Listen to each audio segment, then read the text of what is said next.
कौन से गाने ऐसे हैं जो अपने टाइम पे कंट्रोवर्शियल रहे हैं। नंबर 10 पर है बामणी का पंडा जी। इस गाने पर आरोप लगे कि इसमें ब्राह्मण समाज के ऊपर गलत टिप्पणियां की गई। इसके सिंगर थे कमल धनाई और अनीशा रांगड़। इस गाने को लेकर सोशल मीडिया पे लोगों ने काफ़ी कुछ लिखा और काफ़ी हंगामा किया। विवाद इतना ज़्यादा बढ़ा कि इसके आर्टिस्ट ने इस गाने को यूट्यूब से डिलीट करने की सिफारिश कर डाली, लेकिन कंपनी ने यह गाना डिलीट नहीं किया। खैर, गाना अभी भी मौजूद है, लेकिन इस विवाद के बाद इसके व्यूज़ ज़रूर बढ़ गए। नंबर 9 पर है नरेंद्र सिंह नेगी जी का गाना अब कथगा खेलियो रे। अब कथगा खेलियो रे गाना माना गया कि तत्कालीन मुख्यमंत्री निशंक जी के खिलाफ है। इस गाने में सरकार की नीतियों की आलोचना की गई थी और इसके जो ड्रेसअप थे उसकी वजह से माना गया कि ये सरकार पे डायरेक्ट निशाना है। इसी वजह से इसमें आर्टिस्ट के चेहरे को ब्लर कर दिया गया। चुनाव के टाइम तो विपक्ष ने इस गाने को खूब भिनाया, तो नरेंद्र सिंह नेगी जी का ये गाना भी काफ़ी विवादों में रहा और इस गाने को जगह मिली है नंबर 9 पर। नंबर 8 पर है गाना टट्टी को डब्बा। टट्टी को डब्बा ये गाना, इसका टाइटल भी बहुत अजीब सा है और इस गाने के लिरिक्स भी बहुत सारे क्रिंज थे।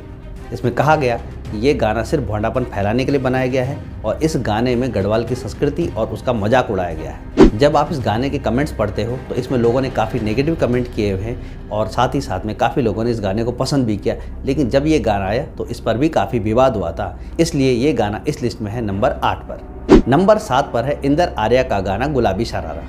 ये गाना अभी काफ़ी चर्चा में था।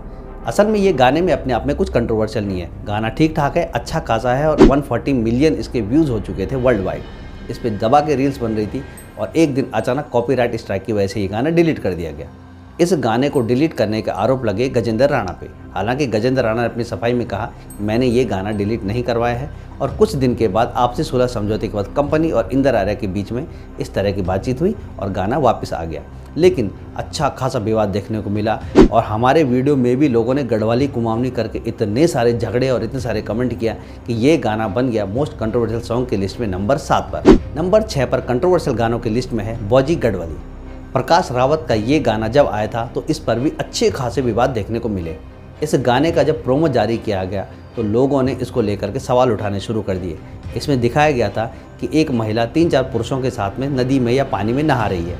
इस गाने पर फुहड़ता फैलाने का आरोप लगे और इसमें भोजपुरी गानों की तरह ही अश्लीलता भरी हुई है। लोगों ने इस गाने को डिलीट करने के लिए कहा, लेकिन न तो सिंगर की तरफ से कोई बयान आया और न ही आर्टिस्ट ने इस बारे में कुछ कहा। हालांकि इस विवाद का भी इस गाने को कोई फायदा नहीं मिला और ये गाना एक फ्लॉप सॉन्ग की लिस्ट में आ गया। 2-3 साल गुजरने के बाद भी अभी भी मात्र 18,000 व्यूज़ ही हैं इस गाने पे। कहने का मतलब है कि गाली भी खाई और मिला भी कुछ नहीं। मंगलेश डंगवाल का गाना नेगी की चेली, ये गाना है नंबर 5 पे। आज से 12-13 साल पहले जब ये गाना आया था तो इस गाने को लेकर के भी अच्छे खासे विवाद देखने को मिले। गाने में कुछ खास नहीं था, उसी स्टाइल का था जिस तरह के गाने मंगलेश डंगवाल गाते हैं, लेकिन इसमें एक कैरेक्टर दिखाया गया था जो नरेंद्र सिंह नेगी जी के जैसे एक्टिंग कर रहा था और उनके जैसे हाव भाव दिखा रहा था, लेकिन एक मजाक के अंदाज में। माना गया कि ये नरेंद्र सिंह नेगी जी का मजाक उड़ाने के उद्देश्य से किया गया है। ये उसी दौरान का गाना है जब गजेंद्र राणा और नरेंद्र सिंह नेगी जी के बीच में विवाद चल रहा था और उस विवाद को भुनाने के लिए ही ये गाना लाया गया, ऐसे लोगों ने आरोप लगाए थे। इस गाने का टाइटल नेगी की चेली भी लोगों ने कहा कि नरेंद्र सिंह नेगी जी को चिढ़ाने के लिए ही रखा गया है। हालांकि तब सोशल मीडिया का इतना ज़्यादा प्रचलन नहीं था, इसलिए ज़्यादा विवाद उस समय नहीं हुआ, लेकिन फिर भी ये गाना विवादों की लिस्ट में है नंबर 5 पर। नंबर 4 पर है गाना ठुमका। गन्ना भाई जी के सुपुत्र प्रशांत और नताशा शाह की कलाकारी से सुसज्जित गाना अपने आप विवादों की भेंट चढ़ गया। इस गाने में कहा गया कि ये गाना भी एक गन कल्चर और गलत संस्कृति को बढ़ावा दे रहा है। इसमें दिखाया गया था कि हीरो रिवॉल्वर लहरा रहा है, साथ में दिखाया गया कि हीरोइन के ऊपर कैसे बियर उड़ेल दी जाती है, किस तरह से भरी भीड़ के बीच में नाच गाना चल रहा है और इसको लेकर के लोगों ने कहा कि ये भोजपुरी गाने या फिर बॉलीवुड की घटिया नकल बनाने की कोशिश की गई है। जब विवाद बहुत ज़्यादा बढ़ गया तो इस गाने के आर्टिस्ट प्रशांत ने लोगों से माफ़ी भी मांगी और कहा कि इस तरह की कोई गलती वो भविष्य में नहीं करेंगे और इस गाने को लेकर के वो शर्मिंदा है। गाना अभी भी यूट्यूब पे मौजूद है और इस तरह से ये गाना घटिया गानों की या विवादित गानों की लिस्ट में आ गया है नंबर 4 पर। संगीता ढोंडियाल का गाना रे मालू ये है इस लिस्ट में नंबर 3 पर। हमने एक डेडिकेटेड वीडियो भी बनाया है जिसमें हमने बताया था कि किस तरह इस गाने को लेकर के राठ क्षेत्र में काफ़ी विरोध किया गया था। इस गाने की एक लाइन थी, निजाणु रे राठी मुल्क रे, और साथ में कहा गया निजाणु ये पापी मुल्क रे, और इसको लेकर के लोगों का कहना था कि राठ क्षेत्र का अपमान किया गया। सोशल मीडिया पे संगीता ढोंडियाल ने अपने गाने को लेकर के सफाई देने की कोशिश भी की, लेकिन जब विवाद बहुत ज़्यादा बढ़ गया तो उन्होंने इस गाने को यूट्यूब से डिलीट कर दिया और उसके बाद बदले हुए बोल के साथ में इस गाने को यूट्यूब पे दोबारा रिलीज़ किया। बदले हुए बोल के साथ ये गाना अभी भी यूट्यूब पे मौजूद है।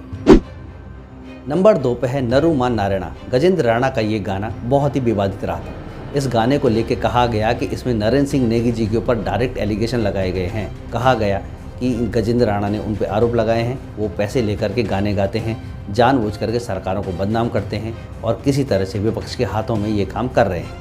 सरकार को ब्लैकमेल करने और पैसे लेकर के गीत लिखने जैसे आरोप लगाकर गजेंद्र राणा ने इस गाने को विवादित बनाया।